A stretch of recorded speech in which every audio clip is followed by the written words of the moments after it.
Hey guys, I've got a story for you tonight. It's about love, hope, and how even the toughest times can't break a family's spirit. Stick around because it's a story that really hits the heart. If you enjoy it, make sure to hit that like button and subscribe so you don't miss any stories. And that if you want to support me, you can check out my Ko-fi. Every little bit helps.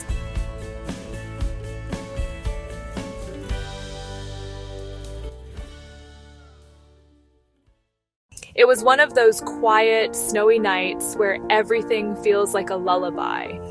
The moon rested gently above the hills of Ellenmore, watching over the trees and rooftops below, all blanketed in white.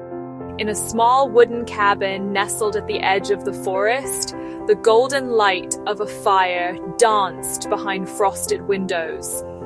Laughter escaped through the chimney, floating into the night. That was the Ferris home. It wasn't big, it wasn't new, but it was alive. The house creaked when the wind pushed against it and the floors sighed under footsteps, but inside it pulsed with warmth and love. The Ferris family was poor by many standards. Thomas, the father, was a carpenter who made furniture by hand. He worked long hours, came home with cracked fingers, and always smelled of sawdust and pine. But his heart, it was a castle, strong, protective, filled with endless rooms for his wife and children. Amelia, the mother, was the soul of the home. She baked bread that smelled like clouds, sang lullabies sweeter than honey, and could mend a shirt and a broken heart in the same afternoon. Her voice was the sound of morning, and her embrace was where pain ended. Their children, Lena and Eli, were everything to them. Lena, 11 years old, was thoughtful and brave. Her golden hair fell in braids, and her eyes held dreams.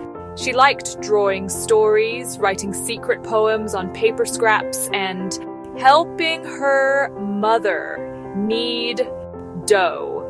Eli, 7, was a whirlwind of curiosity. His boots were always muddy, his laughter infectious, and his hugs strong for such a small boy.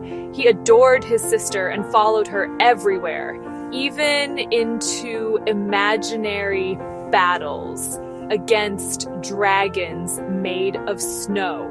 Every evening they sat by the fireplace. Thomas would read stories aloud while Amelia sewed, and the children would huddle under one thick wool blanket. It was their ritual, their little slice of heaven. In those moments, they didn't think about the leaking roof or the bills unpaid. They didn't feel the world's weight.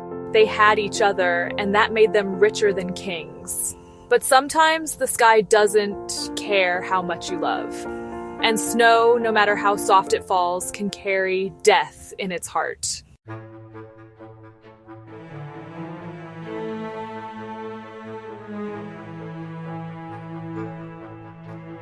Thomas had just finished boarding the front door when Amelia called from the children's room.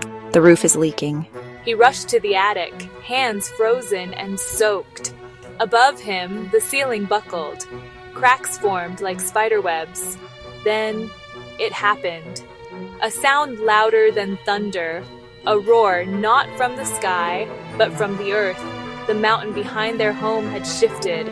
Snow and rocks and broken trees came crashing down. It wasn't just a storm, it was an avalanche. The force hit their house like a giant's fist. Wood splintered, walls collapsed, glass shattered. The world turned white, then black.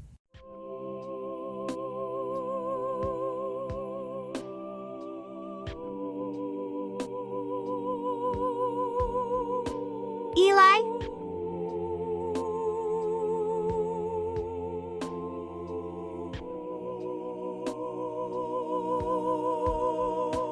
Mama!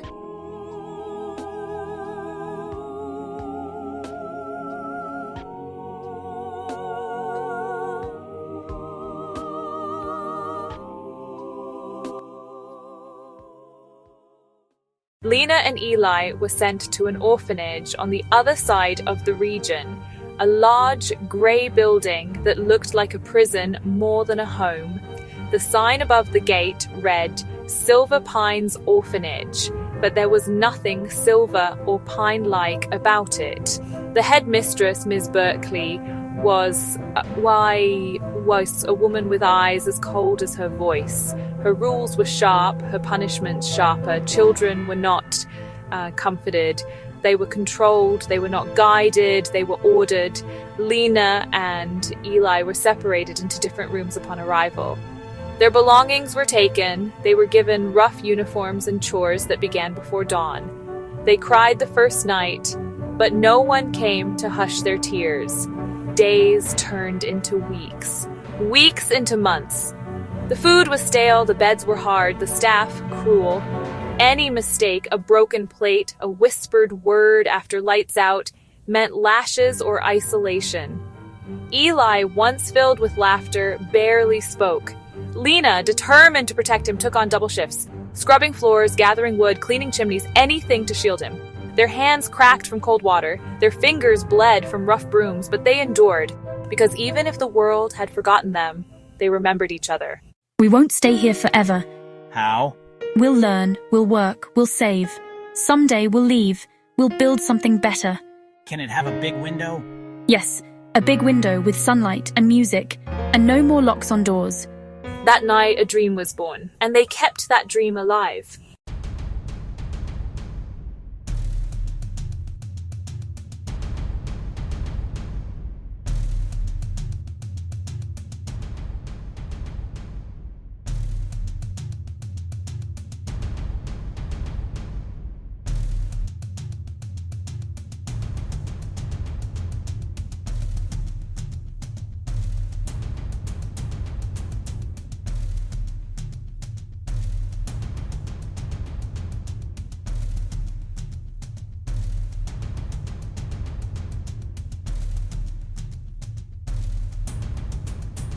She read everything: economics, carpentry, science, languages. She shared every word with Eli. By the time she turned 18, she had earned a scholarship to a trade school. She begged Ms. Berkeley to let her attend, promising to return and continue working. Ms. Berkeley didn't care. She only wanted part of Lena's scholarship money. But Lena went, and she soared.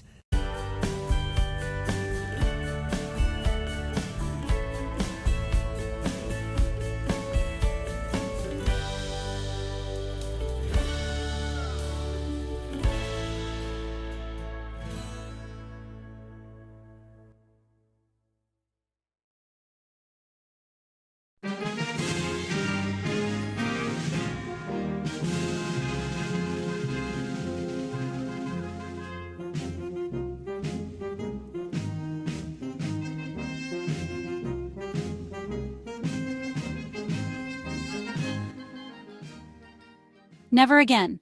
The next months were a whirlwind. Silver Pines was transformed. The grey paint became white and gold. The cold halls were warmed with new fireplaces. The floors were redone. The kitchens modernized. The dorms replaced with real bedrooms. The name was changed. It became the Palace of the Poor. But it wasn't just a building, it was a sanctuary for every child who had felt forgotten, unloved, broken. Lena and Eli worked there daily, not as owners, but as caretakers. They taught music, storytelling, carpentry, finance, love. They sang songs by the fire just like their parents once did. And on the wall of the main hall above the fireplace hung a painting, a small wooden cabin in the snow, a man and woman holding hands, two children smiling by the window. Below it, a plaque read, "From snow and ashes, we built warmth and hope. For every soul that was once cold, this fire is yours." Love is a treasure that no storm can bury. Even the smallest flame of hope can survive the coldest nights. Pain may shape us, but it does not define us. True strength is not rising alone, but rising and lifting others. What we build from brokenness can become shelter for many.